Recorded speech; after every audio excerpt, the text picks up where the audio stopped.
Hey everyone, welcome to Getting Personal with Compt. I'm Lauren Schneider, the head of communications here, and joining me this morning is our wonderful founder CEO, Amy Spurling.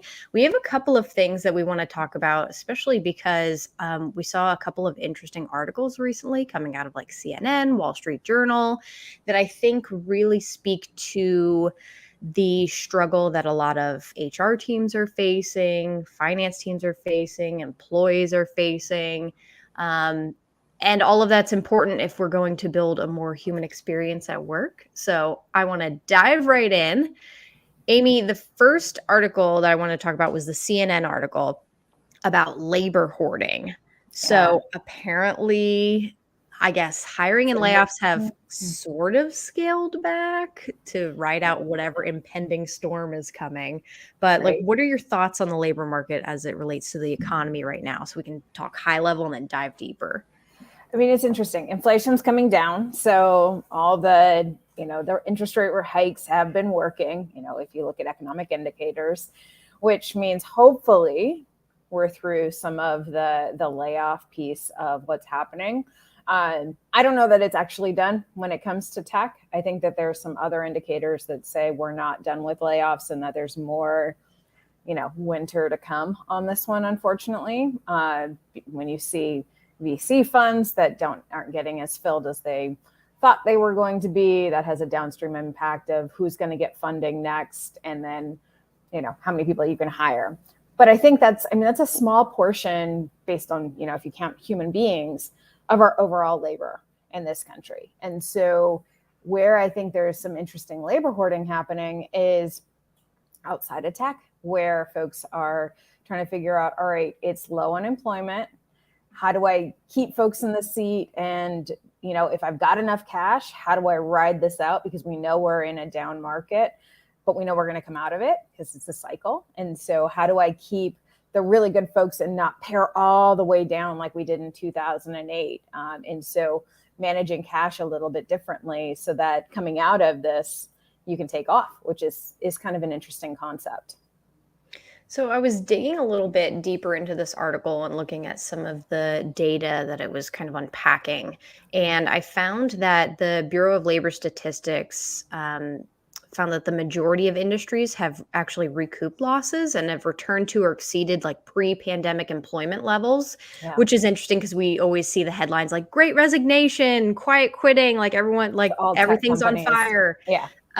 But I guess as of April this year, the rate of new hires and workers who quit their jobs matched the rates we saw in February 2020, so pre-pandemic. Right. So there's still a lot of moving around going on. Right. I guess we can boil that down to the question, how do we retain people? Which is like, there's a lot to that. There's so much to unpack in that. I mean, I think that's where it's when you start looking outside of tech, because it always feels, or at least not always, right now it feels like it's on fire in tech, in the tech world. But that is such the tiny minority of employees in our overall kind of scheme of things. Even the number of layoffs we're talking about, you're talking about a couple 100,000 people that get reabsorbed in the system. So, I mean, you're outside of tech, you're talking about, 50s of millions of people, 100 plus million people out there. So when you look outside of that, the retention thing gets very interesting because you've got to figure out how to keep that turnover as low as possible because there aren't as many folks to backfill these seats. Right before the pandemic, I was looking at some numbers and it was just, the labor market was just so tight. It was something like 11 million jobs for 4 million job seekers. And so you just don't have enough people to be able to fill the roles that you need to fill, which means you need to hang on to your good people like nobody's business. But then you've got the whole, okay, but it's a down market and how do we conserve cash? Because that's happening across all industries as folks trying to figure out how to do that, which means you can't just throw cash at people, which we did for years. So there's just all these variables that companies are trying to manage through. I think that's where the return to office conversation gets very interesting. If you're in an industry where people could work from home, that can be a competitive advantage for folks that want to work fully remote. It's interesting to me the companies that are still mandating, laying down the law, saying we will be back in the office. I mean, they obviously have real estate portfolios they're trying to use, but like, how's that work for you in this economy where the employees still have very much power in where they go, and they know they can find other jobs very quickly? Yeah, I was actually going to ask you about the return to office push because last week when I spoke with Dr. Jim, we were talking about the misconception that people aren't doing work at home or remote or hybrid. Like this, people have been Man. working hybrid for a long time. Look at sales Yeah. teams, like all Yeah. the people who have traveled or Right. don't necessarily live near headquarters. But now you have a lot of executives from ABC company saying, you have to come back. We have to make sure that people are doing their jobs. I mean, it just speaks to really crap management. If you have to physically lay eyes on somebody to know that they are doing work, you do not have appropriate management structures in place. I mean, not even just like the return to work and I have to see you. Like, companies are global now. You're not physically sitting in the same office, even if you are in an office, as your manager half the time. So if you're not in the same office, why does it matter if you're not working from home, if that's what's more convenient for you? It's just very narrow and myopic when we've proven for now years. I mean, we're getting close to half a decade where people have been working remote. Like, it can work. Yes, there's the things that we need to continue to iterate on. Not everything's as easy when you're not physically in the same space, but companies were already being dispersed. And so it's fascinating. Did you see the meme going around? Actually, I think it was connected to an article on Twitter of the hunchback woman who is like, this is by 2050 what we will all look like working from home. It's like, do you really think we don't have desks at home? Like, we're just sitting on our beds, like eating, and like, that's not the way work from home works. Like, nobody's doing that. Like, if that's what you think we're doing, yes, apparently we'll all be crones, because sitting at a desk in an office, great for our bodies. Sitting at a desk at home, ooh, Croneville. Right. It's funny because when I was working in office and COVID happened and I had to go home, I didn't have a desk and I was working at the kitchen table and sitting on the couch and like whatever else. Still temporary for a minute. Yeah. Now I have a desk, but I also have a desk because we have a stipend for that. I mean, that does help. I mean, it will, if you are sitting on your couch or at a kitchen table, sitting at a dining room chair, that will break down your body. You have to have the right setup or you are going to be physically deteriorating, because dining room chairs were not meant to be sat on for 8 hours a day, every single day. They break down. And so making sure you have the right equipment is really important, but this is not rocket science. And I think people have figured this out. And I think companies who have remote teams have figured this out at this point. Like, come on now. I think that leads really well into the conversation about the Wall Street Journal article, because we're talking about the way people, I guess, their relationships with their workplace and how they feel at work. And I guess the article opens, more and more Americans aren't feeling great at work, period. Like, that's the first sentence. I guess half aren't engaged and they put in minimal effort to get by. That's what some Gallup research says. And that frustration, this cloud of just at work, has been building since 2021. Right. And it's now compounded by companies saying, okay, now come back into the office. Right. So I think there is fix this? I mean, I think there's a lot of collective stress. Like, if you have to start commuting again when, families have figured out drop off and pick up and summer schedules with kids and all the things, or just pets at home, like all of that. Now suddenly you have to figure out something that's going to cost you more money just to go back to an office, where before we were sitting shoulder to shoulder, headphones on, like, to try and avoid the noise so we could get things done. That doesn't make a ton of sense. I think for the companies that are doing this well, they're using office space and time together for heads up work versus heads down work. So where you really do need to interact with each other, and it's just so much more enjoyable than on a Zoom call. Like, I do miss pieces of that. Like, I would love to see, our team more regularly. I think that some things would be easier if we were just locked in a room for, 8 hours to figure some stuff out without distractions. But what we'd have to give up to be able to do that is not worth it to me. And so I think as there is this collective stress and frustration of trying to get things done very strategically, but in hour bites, it's tough. Like, that's not easy. And so you need to carve out that time and create kind of the virtual offsite, I think, is what I've heard some companies are doing to try and get more focused group time.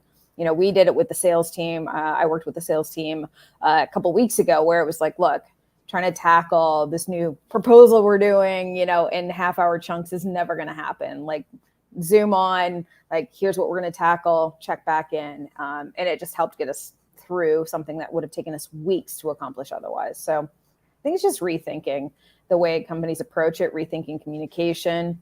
And then instead of measuring hours in the seat or hours in the office, measure the outcomes. Like, if people are achieving outcomes, leave them alone. And if they're not, have the conversation. Do they have the right resources? Do they have the right structure around them?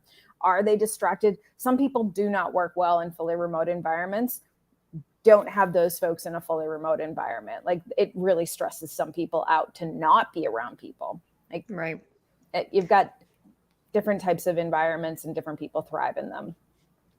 I think it's interesting because we read so many bits and pieces on the internet of people who are being forced to go back to work. Or if they aren't, they're at home, but now they have to install like software that tracks their clicks. I've seen so many TikToks that are like, here's a hack, wedge a piece of paper underneath your control button on your keyboard. That's where you're going to get that behavior. If you're going to track stupid things, people are going to find a stupid way around it. Like, that's ridiculous. Well, so then how does lack of trust on an employer's part impact employees? Like, I mean, there's no trust either direction. If employers don't trust employees certainly shouldn't trust their employers.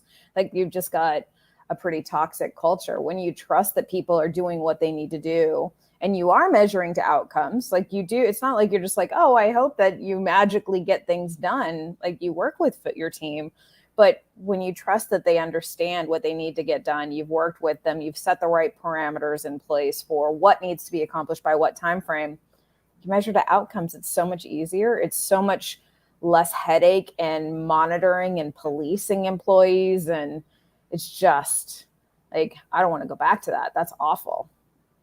No, I think that we see a lot of that behavior also in maybe industries that were never remote and then thrust into it with the pandemic, or a lot of the hourly and like gig economy. Like, for some reason, and I'm saying we as in like we, the collective we, manager level can't like treat these people like adults, even though they are. Bizarre concept. Like, there's just this assumption that the further up the food chain you are, the more adult you are, which is like, I don't understand it. Literally don't understand it. And it's infuriating to me. Like, every single person in your organization, regardless of what they get paid, should be considered an adult and treated as such. And if they are not driving again to outcomes, then they're not right for your organization. Doesn't mean they might not be amazing in another organization with a different combination of resources and tools and whatever, but they may not be right for your organization. But the idea that because somebody is hourly, because somebody doesn't sit at a desk, that you have to watch them and make sure that they do every single thing. Like, come on now, like, treat people like adults. Like, if you're like, it's the whole, like, I worked at a grocery store when I was much younger as a bagger, and you had to literally clock in and clock out as, hourly folks do. I had literally a punch card at the time. And if you couldn't clock in a minute early because they were worried you were going to get overtime, but you couldn't clock in a minute late, like literally 30 seconds late. And then you have to hover around the punch card. Literally. And at the end of your shift, you're standing there for 5 minutes, just kind of, chatting and not doing anything. Like, the idea that you're measuring time in such infinitesimal little seconds versus being like, all right, like, no overtime, fine, but here's what our expectations are, and kind of managing to that. And even if you paid overtime for like 10 minutes, like if they're not achieving their outcomes and they're just doing it to drive up the money, that's a problem. Deal with the problem. Don't create a whole system to deal with a person. Right. It's interesting because I think a lot of these things, the way that we treat our employees really impacts worker happiness, satisfaction, and then we know that directly impacts productivity, and then those outcomes that maybe you should be measuring then aren't happening. So, what are your thoughts on employee satisfaction, productivity, how we can improve those things and maybe relate that to better retention? Yeah, I think the more employees feel trusted and empowered and like they know the direction they need to head, the more they're going to be excited and engaged about their work. And if they're excited and engaged about things, they're more likely to be retained. So you need to have the right management structures in place, the right a right way of incentivizing folks, paying people fairly. If people are stressed out about what they're making, that's going to impact their productivity. If they're worried that they're getting paid less for the same job as their coworker who has the same role, same skills, that is stress that is not going to go away, and it's going to eat at them because they know they're making less money and they know the value of this role because somebody else is making more doing it. Like the more you have pay gaps in your organization, like people can, do, and should talk about compensation. This should not be taboo. Pay people fairly. Be transparent about this. You remove some of that stress, and if you remove the stress, then people do better work and feel more engaged because they're not having to worry about what's your agenda and how are you trying to pull one over on me. If you start having that trust breakdown, people are going to game the system because if they feel like you're going to run game on them, why wouldn't they do the same? It's a logical human response. So if you are in a scenario where you're in, I guess really this boils down to a toxic workplace environment because like that's just what it is. Call it what it is. And you have the ability to affect change, whether you're an HR person or some other manager, because as I spoke with Dr. Jim last week, this doesn't all fall on HR. Like the direct managers actually, have so much more impact and influence on employees because they're the people that you are interfacing with every single day. So this is like a really big question to answer, but like, what do you do? How do you, how do I solve all the things? how do you, Amy, in 2 minutes, how do you fix this? I do think that involving employees, like assessing where you've got those gaps, where are those issues and those pockets of places that create a lack of trust with employees, it comes down to that. And it's going to show up in multiple ways, like the response if they don't feel trusted, but also the reasons why they don't feel trusted, and just start tackling them. Like, and a manager can do this. This doesn't have to all be some, top-down approach or HR-driven kind of approach. It just managers being open, having conversations, working with the team, having, if employees feel like they're being treated unfairly, either with compensation or the way they're being reprimanded, as soon as you lose trust, it's going to bleed into everything else. And so that to me is number one, is making sure that there's a very high degree of trust across teams, which means also looking at your low performers, your, more toxic individuals. You see this frequently in, like, you're only as good as the behavior that you're willing to tolerate. And if you are saying, all right, everybody else is held to one standard, but this one rainmaker over here gets to do a whole bunch of awful things, and we're just going to look the other way because they make us money. Everybody, this group over here is going to have a complete lack of trust. And they're like, all right, well, triggered. Totally. I mean, it's just, it happens in so many companies, and it's just one person can blow up the entire kind of structure because it's like, okay, well, you're going to let that person get away with a bunch of nonsense. Like, you're not actually looking out for me as a person. If an employee feels like they're being treated fairly and rules are being applied evenly, you're so much more likely to have trust. And this isn't something that is hard to do if your organization is more than like 50 people. Like you can. I mean, it's always hard. Honestly, yeah. If you're a team of 5, it's hard because there's different conversations and different levels of conversations. You know, every finance and HR team knows where all the bad things are within an organization and can't exactly shout it from the rooftops. And they're trying to manage to that and make it better. But they can't exactly be like, here's all the ways that we're violating your trust. And, you know, like that's not the way that works. And so it's always hard, but the point is to be as transparent as possible and to keep making forward progress. Like people are very forgiving. If they feel like you're moving the right direction and you're trying, you're going to get a lot of leeway from people who really probably would rather stay than go find a new job. Like that's a lot of effort. And then you got to learn a new manager and deal with a new situation. Like staying is easier, but if you really annoy an employee long enough or make something toxic, they will go find something else. I think that is a great point to leave off on because I could really just go down why I agree with you. So anyone who's been with us today, thank you for watching. We're streaming across a few different platforms, LinkedIn, YouTube, Twitter, all the places, all the social things. If you would like to be a guest on Getting Personal with Compt, let me know. Drop me a line. You can reach me at lauren@compt.io. You can message me on any of these platforms, whether it's me or the Compt handle. I'll see it because I'm the wizard behind the curtain, like Wizard of Oz style. Thanks for joining us, everyone. Have a great day.